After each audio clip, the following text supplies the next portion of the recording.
también compartiendo de la palabra en una iglesia Calvary Chapel Norte allá, y por eso hoy vamos a estar aquí. Voy a estar compartiendo con ustedes el pasaje que continúa. Como ustedes saben, tenemos una metodología de estudiar la palabra de Dios verso a verso, y por lo tanto la semana pasada, el domingo pasado, que estuvimos viendo los últimos versículos del capítulo 10 de Lucas, hoy vamos a continuar en el capítulo 11. Vamos a ver los 4 primeros versículos que hablan de un tema muy importante, que es la oración, y específicamente el modelo de oración que Jesús pues enseñó aquí, que es el Padre Nuestro, ¿verdad? El Padre Nuestro. Voy a leer los pasajes, ¿verdad? El pasaje, repito, es en Lucas capítulo 11, a partir del versículo 1, ¿verdad? Y los invito a ponernos de pie para leer y para orar antes de comenzar el estudio. Vamos a leer. Dice Lucas 11: aconteció que estando Jesús orando en cierto lugar, cuando terminó, le dijo uno de sus discípulos: Señor, enséñanos a orar, así como Juan enseñó también a sus discípulos. Y él les dijo: cuando oren, digan: Padre, santificado sea tu nombre, venga tu reino, danos hoy el pan nuestro de cada día, y perdónanos nuestros pecados, porque también nosotros perdonamos a todos los que nos deben, y no nos metas en tentación. Padre, gracias le damos, Señor, por esta porción de su palabra.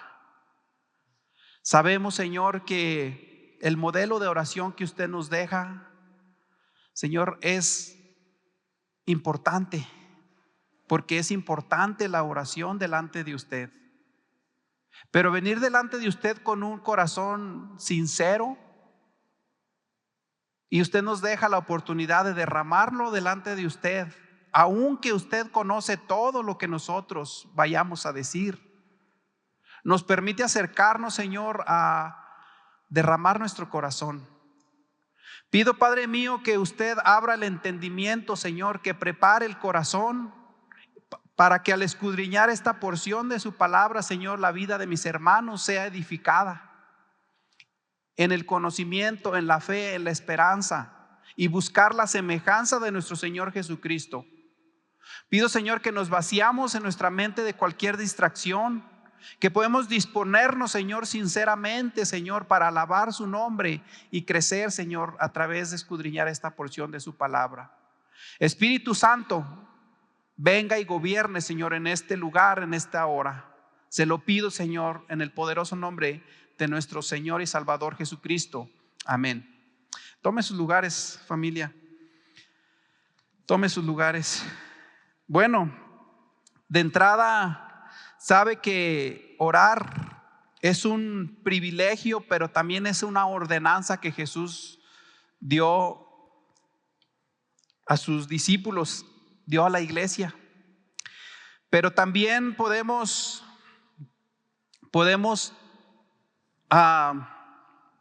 analizar nuestra vida de oración delante de Dios, y te voy a decir un dato, pues como es, ¿verdad? Buscando estadísticas de oración de un creyente, ¿verdad? ¿Cuánto crees que oras? O cuánto, vamos a decir, ¿cuánto crees que la iglesia en promedio ora? Estamos hablando de personas cristianos. Estamos hablando de personas que han profesado o que dice ser un creyente. Y la vida de oración del creyente es algo de mucho poder, es una herramienta que Dios nos deja para ejercitar y para crecer en nuestra fe y buscar esa comunión diaria con el Señor. Entonces, buscando yo este dato, ¿verdad? A veces pensando que como iglesia oramos y buscando cuánto tiempo crees que ora un cristiano promedio, ¿verdad? Este dato no es bíblico, pero es un dato de Google. ¿Cuánto tiempo crees que ora un cristiano? Al día. Al día. Quiero escuchar un número, aunque sea. 15 minutos, otro. 5, uno más. ¿45 qué? ¿Minutos al día? Pues mire, déjenles digo, estadística dice que ora 45 segundos. 45 segundos, ni siquiera un minuto. Pero dice que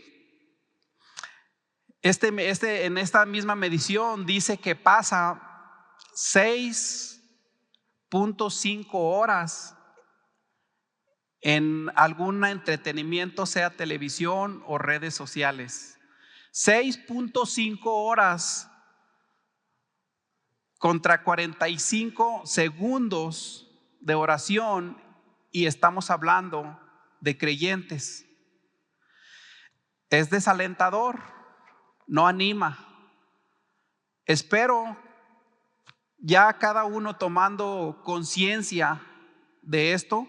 Espero que no estemos en esos parámetros, ¿verdad? De tiempo, y animamos a la iglesia a disciplinadamente tomar su tiempo y venir delante de Dios en oración cada día, ¿verdad? Entonces, bueno, vamos a comenzar analizando el pasaje que estamos leyendo hoy, y dice, ¿verdad? Refrescando un poquito, ¿verdad? Lo que Jesús está haciendo, ¿verdad? Él ya viene de Galilea, ¿verdad? De la región de Galilea. Están acá acercándose, están en la región ya de Jerusalén, y ellos están en esa región porque Jesús se está acercando a su tiempo a ir a la cruz. Acuérdese la semana pasada que Él estuvo con sus discípulos, ¿verdad? En casa de Marta y de María. Y al estar ahí,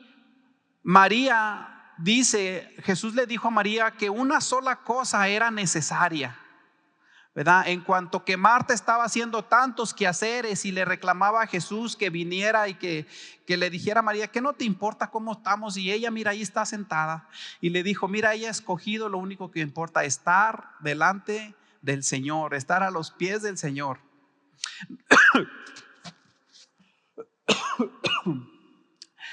Perdón. Estar a los pies del Señor es bueno y es conveniente para nosotros como creyentes. Entonces aquí dice que en el versículo 1 dice que estaba Jesús orando en cierto lugar, ¿verdad? Y es que era un hábito, era una costumbre de Jesús, era una disciplina de apartar un tiempo para orar. Y dice que uno de ellos, ¿verdad? Uno de ellos se acercó después de que él hubo terminado y le hizo esta petición: enséñanos a orar. Yo quisiera imaginar y hacer una película en mi mente y vivir un momento de una experiencia de cómo sería estar cerca de Jesús. Gracias. Estar cerca de Jesús y ver cómo era él al terminar de orar. Quisiera hacer una vivencia de cómo sería la experiencia de estar cerca de Jesús en oración. Y es que los discípulos habían tenido varias experiencias así con Jesús, pero hubo uno de ellos que le hace la pregunta, o que le hace más bien la petición: Jesús, enséñanos a orar. Y es que aunque ellos habían estado con Jesús caminando, ¿verdad? Ya habían tenido experiencias de cómo Jesús había sanado enfermos, de cómo Jesús había liberado endemoniados, de cómo Jesús había hecho ciertas señales, grandes señales. Y me llama la atención, ¿verdad?, al leer esta parte donde uno de ellos le dice: enséñanos a orar. No hay un registro que ellos le hayan dicho: enséñanos a sanar, enséñanos a liberar, enséñanos a hacer milagros. Pero sí le dijo: enséñanos a orar. Y nosotros, ¿verdad?, no sé cuántos de nosotros alguna vez hemos tenido esta petición para el Señor: Señor, enséñanos a orar. Queremos conocer, Señor, cómo hacer una oración que no sea algo repetido. Queremos, Señor, ser enseñados a entrar en ese tiempo de comunión con usted, y que nuestro ruego, nuestra súplica llegue, Señor, a su presencia. Que rompa el techo y vaya delante de su presencia, delante del trono de Dios. Señor, enséñenos. Y entonces Jesús le dice a este discípulo, no sé cuál sería, ¿verdad? No, la Biblia no menciona, no registra cuál de ellos fue, pero dice que le dijo: cuando oren, digan. Y comienza, ¿verdad?, ahí en el versículo 2, a dar un modelo de oración. No es un rezo, ¿verdad?, que debe de ser repetido como si fuera un perico, ¿verdad?, repitiendo al pie de la letra, tal cual. Pero es un buen patrón para acercarnos en oración delante de Dios, y Jesús lo enseña. Y dice, ¿verdad?, quiero llevarte aquí al pasaje, ¿verdad?, que en otro momento también Jesús enseñó como modelo de orar, ¿verdad?, en una circunstancia diferente, pero está enseñando el modelo de la oración, y es en Mateo 6, del versículo 9 en adelante, enseña este modelo de oración y dice así: ustedes cuando oren, oren de esta manera: Padre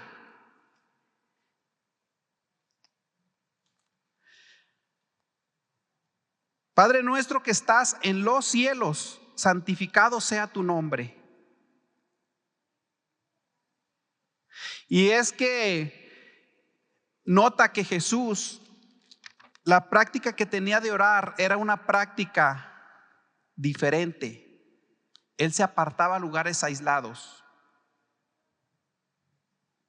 Y es que la forma de orar de los judíos de ese tiempo era hacerlo en público, era repetir algo que ellos aprendían, memorizaban, lo exclamaban. Y de esa manera ellos se hacían notables, se hacían notorios delante de la gente, para que ellos vieran qué santos eran, ¿verdad?, qué religiosos eran, y podían orar para impresionar a los que los escuchaban, ¿verdad? Pero aquí en esta parte Jesús les dice: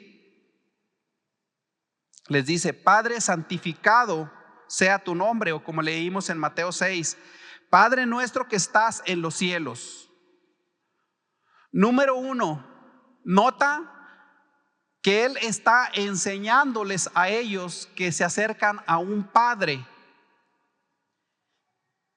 ¿Y cómo es que nosotros como creyentes podemos tener seguridad? Número 1 es porque hemos sido primero salvados. Hemos sido perdonados en Cristo Jesús por la fe en su vida, en su muerte y en su resurrección. Porque hay una convicción de pecado, hay un arrepentimiento. Necesitamos un Salvador, que es Cristo el Señor. y sucede un nacimiento espiritual. Y entonces tenemos un Padre espiritual. En Juan 1:12, si pone la cita, hermano, en Juan 1:12 dice,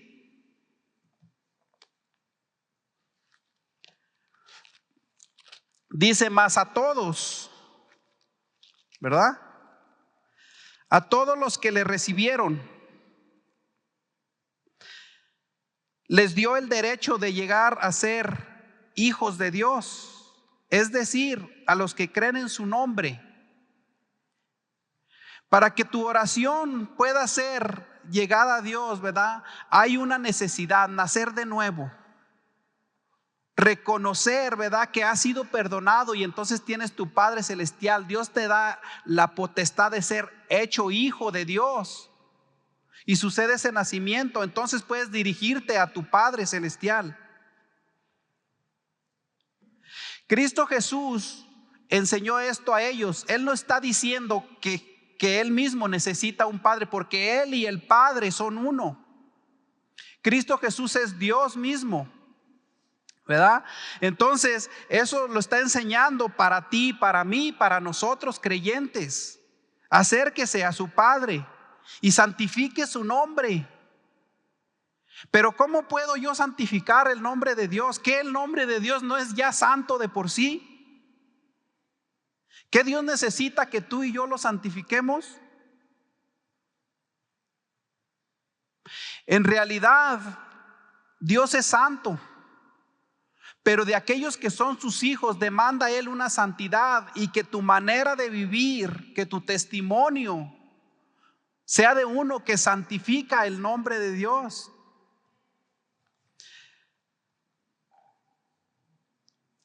Que nuestra conducta sea una que honre el nombre de Dios.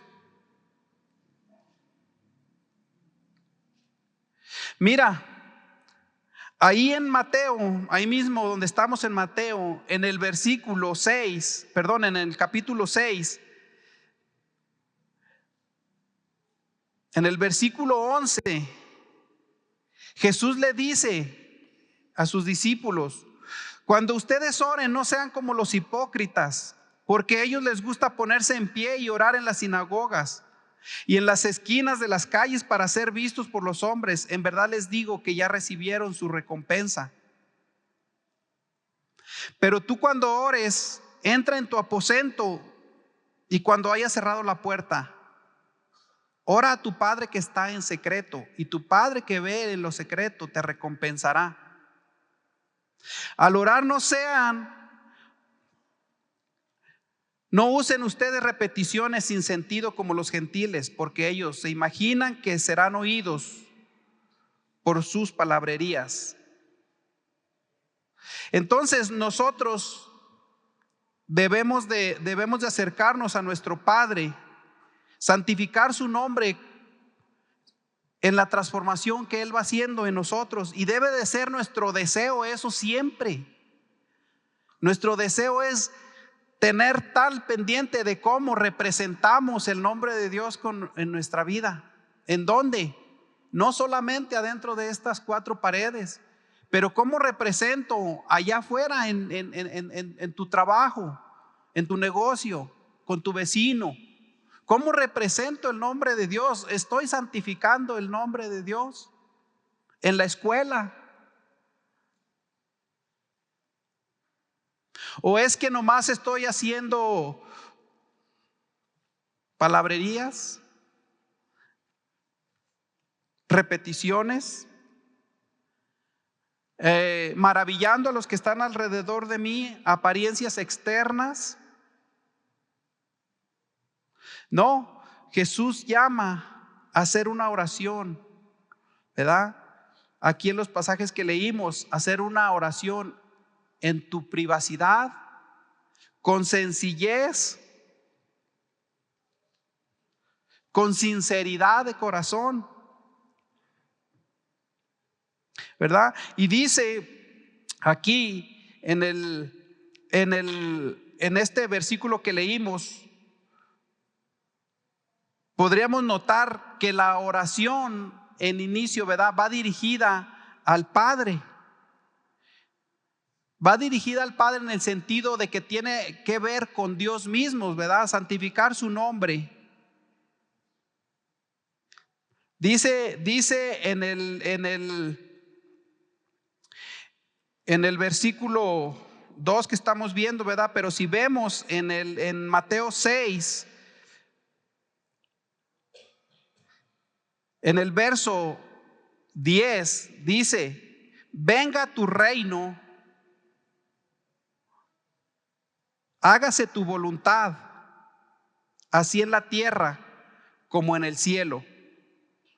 Entonces, cuando decimos que venga su reino, queremos que venga su autoridad aquí y que haga su voluntad aquí por encima de la mía misma, por encima de tu voluntad. En esta oración Jesús está diciendo: acepta la soberanía de Dios, acepta su autoridad en tu vida, que Él haga su voluntad en tu vida. Pero muchas veces hacemos una petición con una predisposición de que Dios haga mi voluntad. Pero Jesús le está diciendo: haga la suya. Jesús les está enseñando que Dios venga y Él reine aquí y que Él obre conforme a su voluntad en nosotros. ¿Sí? Su autoridad debe de ser muy por encima de nuestra voluntad, y nuestra petición debe de ser que Él haga en un corazón que acepte lo que Él quiere hacer en nuestra vida. Cuando nosotros anteponemos nuestra voluntad sobre la de Dios, ¿verdad? Y esta oración está diciendo: venga tu reino, haga su voluntad, así en la tierra como en el cielo, ¿verdad? Entonces, en el versículo 3 comienza haciendo peticiones que tienen que ver con el ser humano, con la necesidad del hombre aquí ahora. Y dice el versículo 3: danos hoy el pan nuestro de cada día. Una dependencia de Dios. Pero muchas veces queremos más bien proveer para el año que sigue o para los siguientes años. ¿Se acuerda cuando Israel, ¿verdad? Cuando el pueblo de Israel estaba peregrinando en el desierto? Y cuando ellos estaban peregrinando en el desierto, Dios les daba su porción de pan cada día, y cada mañana recogía lo que iban a consumir para ese día. Y nadie podía recoger para más días. En Éxodo 16 tú puedes leer esta historia, ¿verdad? De cómo Dios les proveyó de maná. Ahora, aunque aquí está refiriendo, ¿verdad?, a una necesidad física, ¿verdad?, como es tan básica como el pan de cada día, nosotros podemos suplicar a Dios eso. O sea, es la sinceridad del corazón, es la sencillez del corazón lo que Dios quiere escuchar, ¿verdad? No lo vamos a sorprender con palabras tan rebombantes y maravillosas, ¿verdad?, que Él se quede tan sorprendido de qué bonito léxico tienes. Dios requiere de un corazón humilde, ¿verdad? Y que Él quiere que nosotros derramemos el corazón. Y aunque sabe que tenemos necesidad de estas cosas, Él anhela escucharnos como sus hijos que somos, ¿verdad? Anhela escucharnos de estas necesidades básicas, ¿sí? Entonces, poniendo una ilustración, ¿verdad? Una ilustración del pan físico de cada día, también tenemos una necesidad espiritual de una porción de este pan cada día, de un acercamiento, de una comunión con Él diaria cada día. No puedes Orar por las necesidades de todo el año y dejar de orar todo el año, cada día, ¿verdad? Dice, ¿verdad? En Hechos 17, cuando del versículo 11, dice ahí,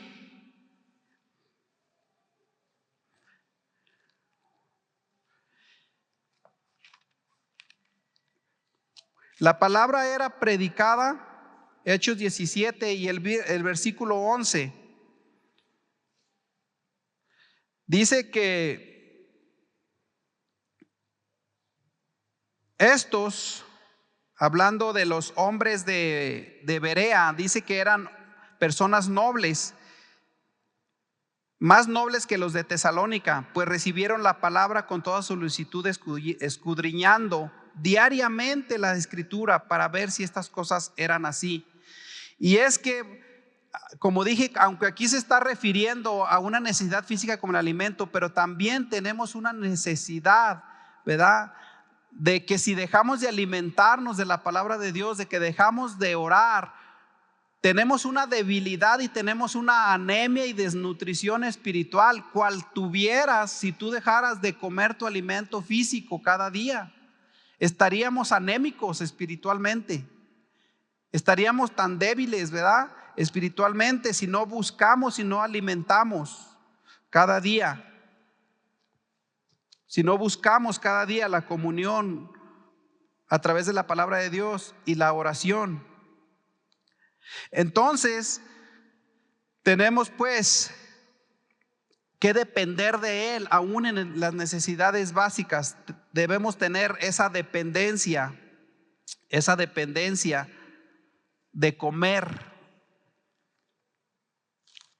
el pan de cada día delante de Dios.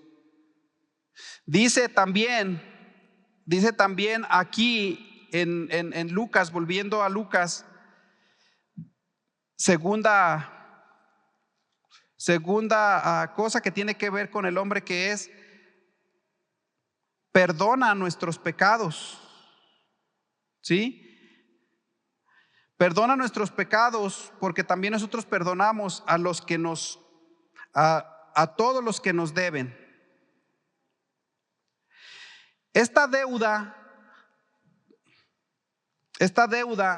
no es una deuda monetaria, es una deuda de pecado. Y la gracia de Dios, ¿verdad? Aquí debemos de ver que el perdón que Dios nos da a nosotros no es porque nosotros perdonamos a los que nos ofenden, no es porque nosotros merecemos el perdón de Dios. Este perdón no es el perdón de la gracia. El hecho de que esta petición se da es porque aplicamos gracia con los demás, pero no es una condicionante que se está dando aquí, en el sentido de que Dios perdona nuestros pecados porque ya perdoné al otro, porque ya perdoné a mi vecino, ya perdoné a mi suegra. No, lo que aquí denota, ¿verdad?, es que aquellos que ya han sido perdonados conocen la gracia o reconocen la gracia de Dios en su vida. Y Dios prepara el corazón. Cuando tú no podías perdonar, reconociendo esa deuda tan grande que Dios te ha perdonado de pecado delante de Él, tú puedes aplicar, y Dios prepara el corazón y lo capacita para aplicar y poder perdonar a otro que nos ofende. Porque reconocemos que una deuda impagable Dios nos perdonó. Y Dios nos da de su corazón, nos da de su semejanza, y podemos compartir esa misericordia y ese perdón. Recordamos que la salvación que Dios nos da es solamente por su gracia en Cristo Jesús. Entonces, porque ya somos salvados por la gracia en Cristo Jesús, podemos administrar gracia con otros. Y vea lo que dice en Efesios 4:32, ahí adelante. En Efesios 4:32 dice así: sean más bien amables unos con otros, misericordiosos, perdonándose unos a otros, así como también Dios los perdonó en Cristo Jesús. Es un llamado, ¿verdad?, a seguir santificando el nombre de Dios con nuestra vida. Es ese deseo, ¿verdad?, de cuidar el testimonio de Dios, de reflejar la esencia de Dios, el nombre de Dios en nuestra vida. ¿Y cuál es el nombre de Dios? Son sus atributos, es su esencia, lo que Él es: misericordioso, amoroso, es fiel, es inmarcesible, ¿verdad? Queremos reflejar esos atributos de Dios en nuestra vida. Queremos santificar su nombre de ese modo. ¿Sí? Dice aquí, no nos dejes, en el versículo 4.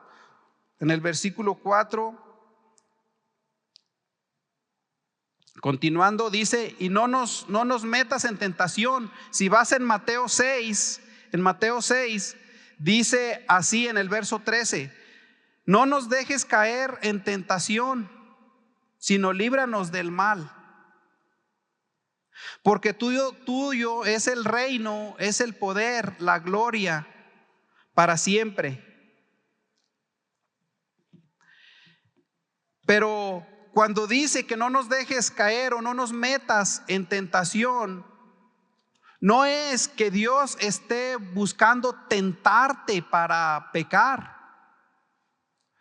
Dios no tienta a nadie y no puede ser tentado tampoco, ¿verdad? Dice en Santiago 1:13 y el versículo 14 también, ahí en Santiago, ahí adelantito de Hebreos está Santiago enseguida, dice: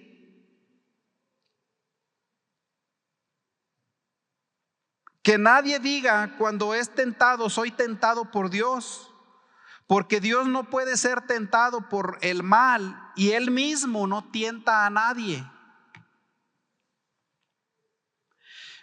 Es el deseo del creyente, ¿verdad?, tener tal alejamiento del pecado, ¿verdad? Y es lo que refleja esta frase: Dios no te mete en la tentación. Si te acuerdas de la historia de Job, cuando Satanás le pidió permiso para tocar sus finanzas, tocar su salud, incluso sus hijos, era algo permitido de Dios, pero era probar su fe. Dios prueba la fe de nosotros. Pedro mismo fue pedido, porque Jesús le dijo, ¿verdad?, ahí aquí mismo en Lucas adelante, en el Lucas capítulo 22, dice que le dijo: Pedro, Satanás te ha pedido para zarandearte. Entonces era una prueba, ¿verdad? La diferencia entre Job y Pedro es que Job no pecó, ¿verdad? Pedro sí negó a Jesús.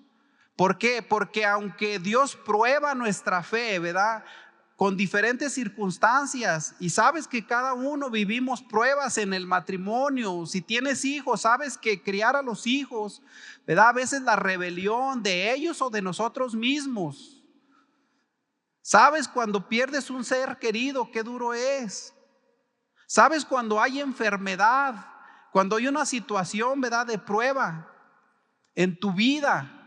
Dios la conoce y no usa la prueba para que peques, usa la prueba para afirmar la fe. En la prueba podemos estar susceptibles a pecar porque podemos desanimar. Imagínate estar en el cuadro de Job, ¿verdad? Donde estaba todo muy bien, ¿verdad? Y Satanás le dice, pues es que te alaba y te honra porque pues mira, tiene dinero, tiene familia, tiene salud, está todo bien protegido, pues así como no, vámosle quitando algo para que ver si no reniega, ¿verdad? Y le fue quitando. En esos tiempos, cuando va quitando, va probando la fe, él está siendo, digamos que susceptible a pecar, pero no pecó, porque Dios no tienta a nadie para pecar. Pero en la prueba pero es en nosotros, ¿verdad? Mira lo que dice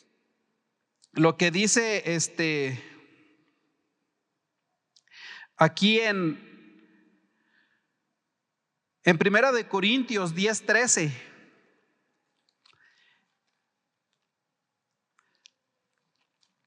En Primera de Corintios 10:13 dice que no nos ha venido, dice, no les ha sobrevenido ninguna tentación que no sea común a los hombres.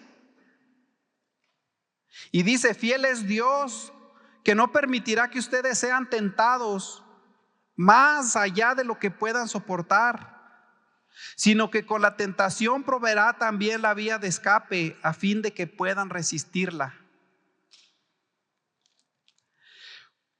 Cuando Dios nos pone en una situación de prueba, no nos da más de lo que podemos soportar en nosotros. Es más, Dios nos capacita para así soportar la prueba. Aún así, cuando nosotros pensamos que no pudiéramos resistirla, y sería bueno, ¿verdad? Es incluso sano reconocer delante de Dios nuestra debilidad y saber que no podríamos resistir una prueba. Pero eso nos daría dependencia en Dios, en suplicar que Él nos fortalezca para poder permanecer y no pecar en ese tiempo, ¿verdad? Y Él nos ha prometido eso, no darnos algo más de lo que podemos soportar, fortalecernos en ese tiempo. Ahora, ¿cómo es o qué es lo que ataca nuestra vida cuando estamos en el tiempo de prueba? ¿Qué es lo que sucede? ¿O quién es el enemigo ahí? ¿Quién es el enemigo que hace pecar? Dice, ¿verdad? Tenemos tres formas de enemigo, ¿verdad? Un enemigo que hay dice, en nosotros mismos. Dice, cuando alguien peque, no diga que peca porque Dios lo tentó. Es pecado por la concupiscencia que hay en sí mismo. La carne de nosotros es un enemigo. Es un enemigo, la carne de nosotros. Pero también tienes el enemigo, ¿verdad? Que el mundo, el sistema del mundo es un enemigo para el creyente. El sistema y también Satanás mismo es un enemigo para el creyente. Entonces, la prueba te va a edificar cuando permaneces fiel. Cuando permaneces fiel en la prueba, Dios usa eso para edificarte, para moldear tu carácter a semejanza de Cristo Jesús, si permaneces. Pero Satanás usa la tentación para derribarte, para destrozarte, para llevarte a su muerte y a su condenación. Entonces, Dios quiere, ¿verdad? Dios quiere, y Jesús enseña en este modelo de oración que el acercarnos delante de Dios, ¿verdad? Reconociéndole a Él sobre los cielos, reconociendo que Él está no solamente gobernando nuestra atmósfera y gobernando, ¿verdad? Y manteniendo su control solamente en nuestro sistema planetario solar, pero está sobre los cielos de los cielos. Y a Él, que se convierte en nuestro Padre Celestial por la fe en Cristo Jesús, y podernos acercarnos a Él y decirle Padre, y crear esa dependencia con Él, y salir de estos 45 segundos de oración estadísticos y buscar ese tiempo de sinceridad delante de Él para fortalecernos. Porque en verdad es una herramienta que Él nos deja y tiene propósitos. Tiene propósitos porque en ese tiempo creamos esa línea, ¿verdad? Esa comunión directa con el Padre, en el que podemos derramar nuestro corazón. ¿Acaso no hay nada que podemos hablarle a nuestro Padre Celestial? Él quiere que busquemos eso. El acercarnos a Él en oración, ¿verdad? Nos da dirección. También demuestra que tenemos una dependencia de Él. Si no oro, la otra vez estábamos en el tiempo de evangelismo aquí en el área, y una mujer, al hacerle la pregunta, ¿verdad? Respecto a Dios, ¿verdad? Dijo, no, yo no ocupo a nadie y yo resuelvo mis cosas yo sola. Y cuando usted tiene una situación tan difícil, ¿a quién clama? No, yo sola.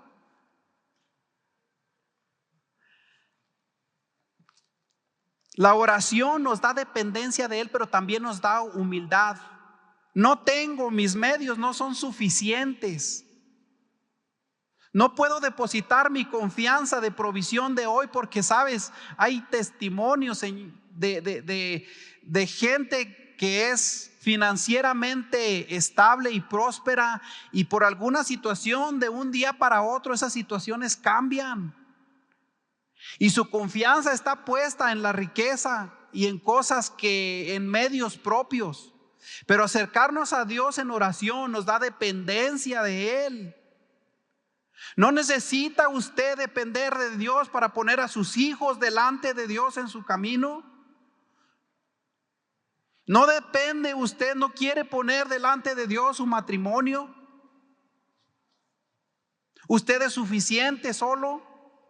No somos suficientes. Dios guarde nuestro corazón de eso. Al acercarnos en oración a Él, reconocemos nuestra debilidad y que necesitamos de su guía, de su sustento cada día. Dependemos de Él diariamente. Quiero ir terminando, ¿verdad? Y decir, o más bien llevarle a la cita de Mateo, aquí adelantito donde estábamos, en el capítulo 7. Dice así,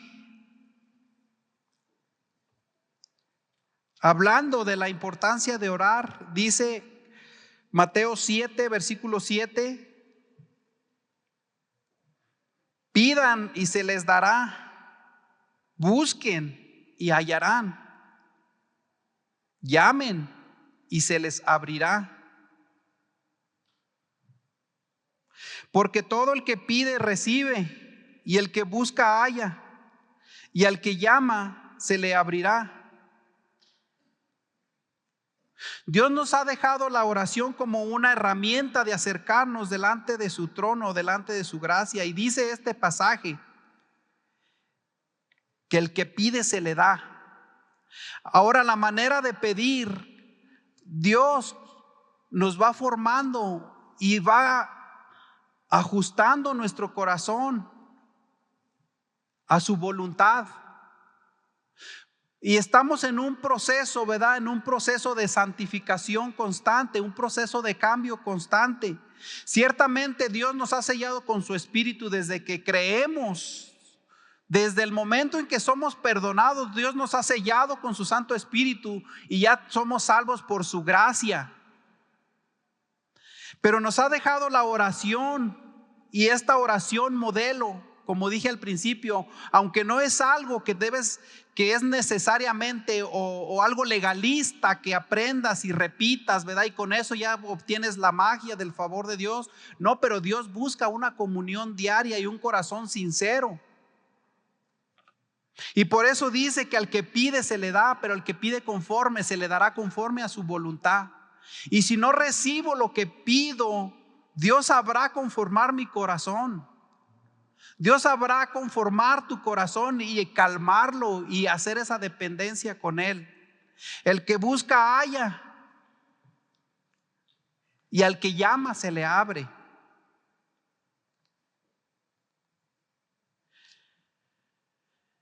Iglesia, si no estás orando, si no estás buscando intencionadamente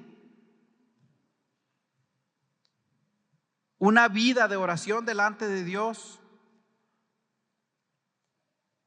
quizá Dios te está recordando, te está llamando hoy a estar delante de Él y suplicar que te dé ese corazón. Que podemos entrar por la puerta estrecha, por la puerta angosta, y que nos ayude y que nos enseñe a orar.